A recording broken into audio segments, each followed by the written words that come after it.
Nassarawa Federal Constituency, Kano State. The motion. House Leader, please.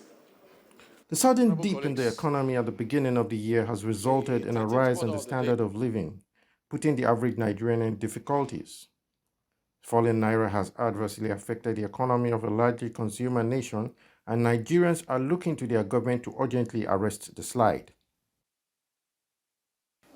The governor of the Central Bank of Nigeria, Olayemi Kadusu, and the chairman Federal Inland Revenue Service, Zak Adedeji, joined the ministers of Finance and Budget and National Planning at the sectoral debate organized by the House of Representatives for the finance sector and stakeholders. The debate at plenary was essentially to address current cost of living, and the government officials used the opportunity to allay the fears of Nigerians about the current inflation.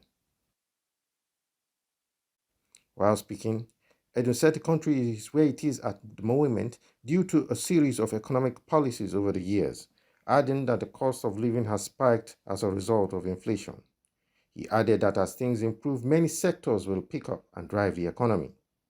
When you look at inflation, a large element is food inflation.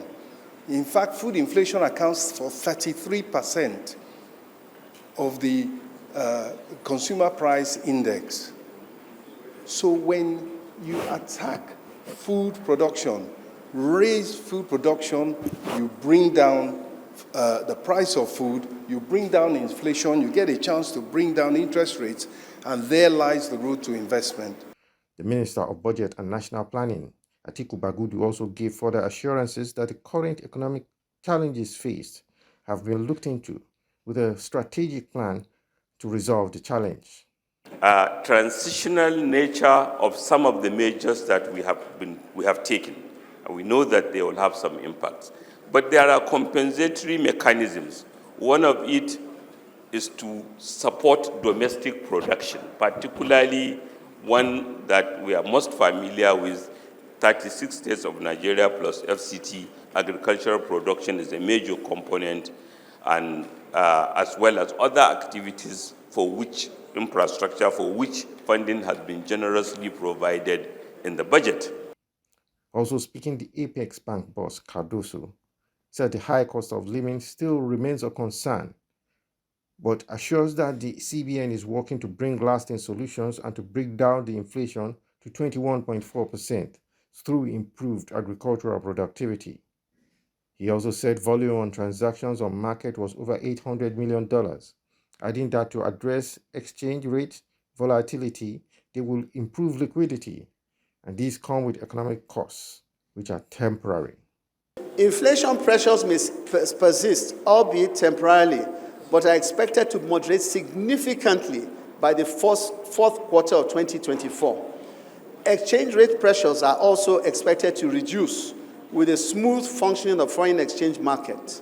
The executive chairman of Federal Inland Revenue Service, Zak Adedeji, while also speaking at the sectoral debate, said the federal government has no plans to increase tax, but to re-strategize on ways that will yield positive and more results.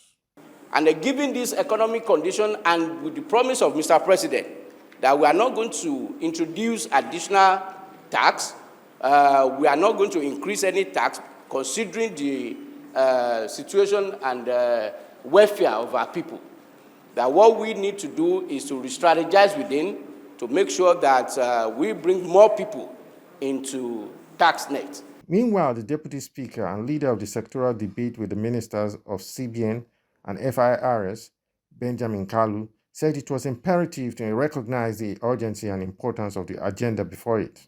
We must adopt to address the multifaceted challenges that confront us. Through synergy, we can align our strategies, consolidate our efforts, and amplify the impact of our initiatives. The House is equally to play its part in confronting stark realities of the economic, fiscal, and revenue challenges that the country is currently facing. Important. I know you didn't know, so update. So sorry.